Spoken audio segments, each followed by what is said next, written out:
Welcome to Desert Bounty. I'm Perry. Glad you found the channel. So, in my previous videos, I mentioned I'm going to be doing an episode or 2 or 3 or 5 on gardening in the high desert, more specifically at altitude. So if you're in this region and you're in a high altitude environment and you need to produce food or feed for yourself or your animals, both, then you're going to need to do some investigating, much like I did. Now, for about a decade, I've been thinking about relocating to this area. And in that time, off and on, I looked at and researched how food was produced in this region, especially in this region where they've experienced severe drought. Most people would think that a person would not be in their right mind to move into a region that's as dry as this and try to grow things and survive. Okay, water's becoming scarcer, it's becoming more expensive, and obviously rain collection is sketchy and sparse because it doesn't rain very often. So there's a dynamic there. Now, our climate is evolving, and this region in some models is showing that the moisture is going to return. We really don't know what normal is anymore. Humans have tinkered with the environment and the earth for so long in so many ways without really critically thinking through how that was going to impact the future. And as a result, what we're left with is an unpredictable and sometimes often looking angry environment, okay, weather. So coming to this region, I had to think about what I was going to do when I got here, if I got here, and how I was going to produce food. And every time I went to research or look into this topic, I wasn't satisfied, and I wasn't really happy, and I was actually kind of scared about what I was reading, because every page that I turned, I understood that it was going to be difficult, and not in just one way, in many ways. So I kind of have an understanding that this region is going to start seeing some more moisture. And the reason for that is that other ecosystems are going to collapse. Snowier, colder regions are going to become snowier and colder. There's going to be wild swings between thaw and extreme freeze. Plants don't do well in that. And you know, if you've got money and you can create a greenhouse and you can get some geothermal tubing down into the earth to pull that 50-degree ambient temperature up into a greenhouse, and you have some stability and control of temperature, you can grow food. Sunlight is the next thing, the next challenge. Sunlight in those regions, in the dark, cold, light becomes the issue. Okay, some plants do well in low light. Not necessarily nutritious fruit-bearing plants don't grow well in low light conditions. Some do, but it's not a complete nutrition cycle that a human and most animals need. Now, there are animals that live in those regions that depend on those nutrients, and you can't take those animals and move them into another environment, because then they evolve and die. They don't do well. So these organisms, animals, plants, and other life forms have evolved to live in those regions, low light, very short growing season. And we see this, you know, in documentaries of like Alaska, where in the spring everything explodes and then it freezes and it gets cold and the sun doesn't come back for 6 months. If you have a greenhouse in that environment and geothermal, and you have a way to generate power and artificial light, you can get by. It's not ideal though. The same is true in the southern regions. In the blazing hot conditions, dry, you would think that the growing season, if you could add a couple of things, would be longer. Well, it's not. Plants do not respond well at an elevation like this in the middle of July and August, when the sun is at its apex, its highest point at a 90-degree angle from the earth. And as it trains over, the light is so intense, the plants actually reel from and wilt from the intense light. So there's multiple dynamics in each region that you go that you have to investigate. So one of the things that I wanted to do was, you know, what am I in for? So I had to go through and I had to think about it. So I had about 10 years to prepare in coming here. It wasn't until I actually got here and I could actually start looking around and seeing what was happening in the nature to help me decide how I was going to address this problem of growing food and feed. And I'd like to share that with you. So one of the things that I want to share here is I did a search here, and here's the query that I used. Recommended gardening practices in the Arizona high altitude desert. Now, if you're going to do a YouTube or Google search, you have to remember you're dealing with AI. And the AI is going to analyze your question, and it's going to, present to you not necessarily a scientific or dictionary specific description, but it's going to try to emulate and try to give you what it thinks you're looking for. So keep that in mind when I read this. Successful high altitude Arizona gardening requires adapting to intense sun, extreme temperature swings, and arid conditions. Key practices include building soil with organic matter, using 3-inch mulch layers for moisture retention, installing drip irrigation, and utilizing shade cloth during summer. Focus on short season crops, raised beds for better drainage, and protecting plants from late spring or early fall frosts. So when a person thinks about desert, the last thing that comes to your mind is frost. The first thing you think about is no water, but not many people think about frost. So the plants, the native plants here, have adapted to this dynamic. Extreme heat, and yes, things do freeze here. Right now outside it's about 34 degrees. It's very cold. There's a thick layer of frost over everything out here in the high desert at about 5,000 foot elevation from sea level. And there's frost here right now. Daytime temperatures are in the 50s. It's comfortable, 60s. Just about 5-6 days ago we had a 70-degree day here. And I have a video about that labeled, "What a Beautiful Day." You should go check that out. I'm sitting there and it's warm. Extreme, extreme, extreme. Everything here is extreme. Now, I'm from the north in Wisconsin, and when I was living there, everything was extreme. There were some winters where I had to work in an unheated warehouse for a trucking company. 22 below zero, minus 22 below zero, not 32 freezing Fahrenheit, 0 degrees Fahrenheit, 32 below zero. Outside wind chills 66 below, 70 below zero. I worked in that for 61 days straight. Every night it was that cold. So a person would think, wow, that's extreme. In that environment, I couldn't even be thinking about plants.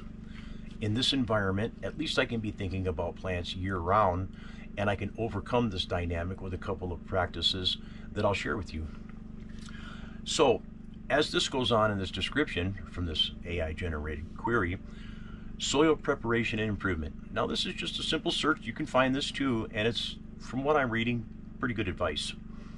I'm going to tweak my method here a little bit, and I have some more information from a good friend of mine that I'm going to be sharing with you in the next 2 or 3 videos. So make sure you tune into those for a little bit more information. Amend heavily. High altitude desert soils are often clay heavy, alkaline, or lack nutrients. Incorporate significant amounts of compost, manure, or organic matter to improve soil structure and water retention. You'll see in some of the videos that I posted here on Desert Bounty our Hugo Mound structure, and behind our gabion back here, and my wheat test plot, as well as our gray water discharge keyhole garden in the back. You will be able to see multiple variations of these very practices that I'm reading here. And this, I'll get into that later about why the variety in different types of raised beds and level beds that I'm doing. I'll bet you can figure it out, but I'll go into in-depth and explain that a little bit more as in the next few videos. Remove caliche. If a hard cement-like layer of caliche is present, it must be broken up or removed to allow for proper root growth and drainage. All right. We have caliche here. You dig down, and I've seen test pits dug all around here in this region, and some of this caliche is 12, 14, 20 feet deep. There's no way to remove the caliche. Everything here is going to be from the caliche up. I'm fortunate here on this piece of property that I have that if you look at my hugelkultur mound trenching video, you'll see that I'm actually using a rototiller out here and pulling the soil back. I was shocked. When we built the Zuni bowl and then attached a hugelkultur mound to it with a drainage slough that goes underneath it, I was shocked at the quality of the soil that I was tilling up. I was just truly shocked. I wasn't expecting that. I was pleasantly surprised, but I was not expecting that. Now, in other areas here on the land here, just, within 200, 300 feet of the RV here, it changes. The topsoil is 1 inch thick. It's straight boulders and rocks. You go over 20 feet to one direction or the other, you can get 6, 7, 8 inches of topsoil. Then you hit like round rubble rocks. It's different, and you really can't tell by looking at the surface what's underneath. So it's kind of a test and probe as you go. So I was pleasantly surprised with the hugelkultur mound. Check that video out. You'll see what I mean. It also goes on here to say remove caliche. That's not, some of the test beds I did here, there were chunks of caliche. Yeah, we pulled those out. When we did the hugel mound in the video, you can see I'm making a little pile of caliche chunks that were come out. But I was able to get 12 inches down, and that was enough for me before I started hitting the caliche, so I didn't have to deal with it. That was a plus. So remove the caliche if you can. If you can't, you got to start from the caliche and go up. Use raised beds. Okay, this recommendation, if you can, use a raised bed. What does the term raised bed mean? Well, raised bed means anything above ground level. 1 inch above ground level, 6 feet above ground level. I know you've seen these gardens, these people, they build a 3 foot high raised bed, and they might build 10, 12 of them, and then they have to fill them up. I've got a 4 or 7 cubic foot wheelbarrow. Some of these raised beds I see would take 10 wheelbarrows of organic material, dirt, or compost. I don't have that. Most people don't. And you can go buy these products and fill these raised beds with purchased products, peat, bagged soil, and bagged compost, but you're surrendering control over those components that are going to break down over years in your raised bed, and you really don't know where they came from, who produced them, what kind of contaminants are in them. And it's for peace of mind that you should do it by yourself. Create your own compost, your own soil, your own raised beds, and fill them. Now, the deeper you make it, the more you have to make. So staying close to the ground, 6, 8 inches off the ground, a foot off the ground, is ideal, because most people like me, you maybe, in a relatively short period of time, you can use resources that you have at your disposal to increase the depth of your bed with minimal effort, with minimal material, and it gives you a little bit more control. Now, over time, if that's not working for you, you need to elevate the bed or decrease the level of the bed. These are things that only time will tell. It's trial and error. So use raised beds. These offer better drainage and warmer soil in early spring compared to in-ground plots. Okay, so there's advantages and disadvantages. Water management. Drip irrigation. Okay, drip irrigation isn't something you have to purchase plastic tubing for. You can create rudimentary drip irrigation from planks of wood nailed to each other in a V like this. And you can control the volume of water that runs down the trough. Underneath, you can drill holes that drip onto your garden. It's not as efficient as a plastic or rubber tubing irrigation drip system, and requires you to be hands-on and monitoring it. You would turn it on a real slow volume flow for just a couple hours in the morning, and then maybe at night, depending on the moisture requirements. So you can create and build a drip irrigation system out of wood, and there's some other practices you can do too. I wouldn't recommend plastic or metal, but if that's what you have, then use it. There's no shame in that game. If you have the resource available, use it. Okay. Drip irrigation. Due to low humidity and scarcity, drip systems with timers are highly recommended to deliver water directly to the root zone, reducing evaporation. This is a good idea, and it's a good practice. If you have the money to invest in a drip irrigation system, you can get a nice manifold where you can irrigate several beds off of one water source. I recommend you do it. This will free up time for you to focus on other things on your homestead. Here, time is everything, and the projects never end. So the more automation you can incorporate into your process, I'm going to say the better.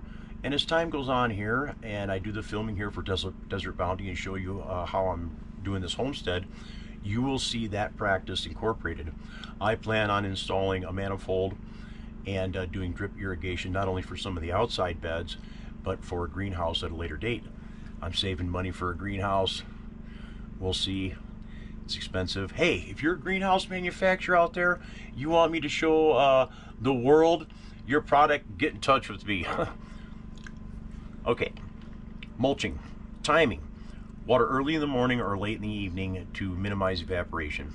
Most people who do gardening know that. If you didn't know that, well, there you have the information.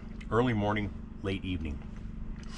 I've even done irrigation all night long, and then just not did any in the morning, in the evening. Just ran irrigation all night long on a timer. It would drip into the beds, keep everything moist all night long, and then during the day it just wouldn't run at all. Mulching. Apply a 3-inch layer of organic mulch to protect roots from extreme temperature fluctuations and keep the soil moist. You know, here in this region, keeping the soil moist is a challenge. Not only is there a dry draw happening underground, sucking the moisture down, but there's an evaporative effect from the atmosphere, from the sun, and the very dry high pressure systems that move across this region at this elevation. It sucks the water out of everything. My skin, excuse me, living here, I'm dry and itchy. And my son Corey, who's here with me too, he's having some problems with the dryness. We have to drink water and constantly hydrate because up here, the water just gets sucked out of everything. So, you know, mulching helps prevent that evaporation, and but it doesn't do much for what's called the earth draw of the moisture down. Okay, as water travels down through the layers, it creates a suction and a vacuum and pulls moisture down. So even if you mulch the top layer, you still have this dynamic where the soil all around you is moisture deficient, and is going to draw and equalize the moisture that you're putting down. So how do you combat that? Well, there's an ingenious way to combat that too, and that's hugelkultur mounds. I'll get into that. Desert Bounty here, if you look back through some of my videos, you'll see, and in the descriptions, importantly, the hugelkultur mounds that I'm creating here. If you look in the descriptions, I give you some links about where you can go, or you can just Google hugelkultur mound, and you can see there the different ways that they build hugelkultur mounds and the purpose. I'm deploying this here. More than 60% of all the raised beds that I do here are going to have a hugelkultur mound dynamic incorporated right into it, and this is for moisture retention. Larger sticks of wood buried in the ground, covered with mulch, traps moisture. Also traps moisture a little bit longer, which can be a bad thing for mold. I'll get into that too maybe later. But more importantly, the earthen draw underneath. When the surrounding area is drier than your bed, with the larger sticks, larger logs and branches that are buried in the ground and saturated with water, it takes much longer for the earth to suck and draw that moisture out.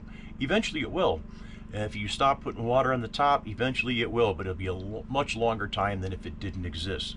So that's why I'm deploying this. If we can hold the moisture in these beds 10 days, 21 day, 50 days, 70 days, then the plants we're planting in top have access to that moisture, and it's also a comfort zone. It's much cooler, helps protect the roots. More on that later. Shade cloth, okay? Gardening in the high desert, you have to be thinking about, okay, where is my garden positioned? Is there shade? And do I need to protect the plants during the high sun? Yes, you do. Now, you can minimize the use of shade clothing by planting and understanding the zone you're in. You want to plant your tender plants earlier in the spring so that by the time they've gone through their maturing processes through harvest, you're escaping the most intense sun of the day when it's starting to pass directly overhead at that apex. So, and then at the end of the year, the same is true. You start planting again later in the season when the sun is starting to rotate further down on its or as we orbit the sun, the angle starts to reduce across the horizon back to the south, and then you can plant those more tender plants later in the season, and they can mature out to harvest without having to use the shade cloths. Now, our climate's wonky. You think it's going to be 80, but then you look at the thermometer in the middle of the day and it's 87. You got to be prepared to spring into action. Your gardens are your lifeblood. You want to have shade cloth around so that in an emergency situation, when the weather's doing weird things, you can erect a shade cloth, put shade on your plants, and help them just get by for the next day or two until the temperature or the sun or whatever moderates. Shade cloth. Use shade cloth to protect plants from intense afternoon sun, which can scorch vegetables and dry out the soil. Microclimates. Leverage microclimates in the yard, such as planting in the shade of a wall or in spots with morning sun and afternoon shade. This is something I've gone over in previous videos. Plants don't need direct sunlight all the time. It's okay if you're next to a building that throws a shade where the plants get sun in the morning, and then later in the afternoon they don't get sun. In this region, in this climate, that's a practice that I'm deploying. Some of the beds that I've created here intentionally behind large juniper trees, where the morning it gets sun, high afternoon in the winter sun, it's getting good shade, and then in the afternoon the sun hits it from a lower angle. As the sun travels higher in the sky, that shade is going to come back further and only circle around the bush. As the sun comes up, the shade's not going to go too far. So there is going to be some times here on a couple of my raised beds where I may have to consider taking shade cloth out to protect the plants. So, frost protection. Be prepared to use frost cloth or covers for late spring or early autumn frosts, as high altitude areas experience a shorter, more volatile growing season. Shorter, more volatile. Well, I have things germinating right now and there's frost on the ground. So we're going to work this out and get this timing down, and we'll see. Timing is key. Follow local planting calendars, focusing on planting warm season crops, tomatoes, peppers, and squash, after the danger of frost is past in late spring, and utilizing the late summer monsoon season for a second planting. So 2 short seasons, 2 planting is what they're recommending. Choose the right varieties. Select short day to harvest, heat tolerant, and drought resistant varieties. That takes some investigating. A lot of GMO companies are producing seeds where they say, hey, works great in the desert, high temperatures. Doesn't produce a good seed yield that you can use later. Some seeds are sterile. So heirloom varieties that are tried and true and proven in the region you're in is what you should go for. Start small. Choose the right varieties and start small. If new to the area, start with smaller, manageable garden to learn how crops behave in the local climate. So I hit the ground running here, and my list of critical order of things that I needed to do is interrupted by my passion, which is gardening, to quickly get garden beds in the ground, because I'm not going to be happy until I get to that point. When I get to that point, I'm on something that I'm really into, I'm really focused on, and I want to have success in. So I'm trying to get there, and it's a lot of things have to come before I get there. But as I threw down these raised beds around the homestead here, and I'm recording for you so you can learn too, I did so in a way that provides me with a variety of scenarios, and then test areas in the beginning to just observe to see what works. And I was pleased to see that that's what they recommend here. Gardening tips: vertical gardening. Do vertical gardening, composting, create your own compost. We've gone over that. And pest management. You've got to stay vigilant. You have to be looking at your plants to see what's happening with them as far as insects and rodents. And I recommend using non-poisonous methods for mitigating that. Sometimes it's as simple as planting a different kind of plant in and around those plants that will keep those pests at bay, and when you go to harvest, your fruit looks better. So my next video is going to be on kind of the same topic, But I wanted to read this definition to you, and it was recommended gardening practices in the Arizona high altitude desert. That was my query question, and this response I just read to you was AI generated. So I want to put that out there. There's a lot of book information that you can access where you can read volumes of published material on this very topic, and from my experience they pretty much are saying the same thing here. The key here is there's no right or wrong way. Okay, you have to think about how you're going to approach the situation in the Arizona high desert and growing food, and set yourself up for success. So there's some basic things that I would recommend here that you do, and try not to modify too much with, I wonder if this will work. There's nothing worse than working on something for 2 or 3 years that's not producing, and a lot of humans just give up. So if you follow these practices here, you're guaranteed some form of success, little victories, and then you build on that. Find out what works, do the best that you can, that's all you can do, and then stay open-minded. This isn't a right or wrong or success or failure thing, unless of course you're hungry. Okay, so set yourself up for success, follow some of these basic rules here in this region, and you should be guaranteed some form of success. Good luck gardening. Stay tuned for the next video.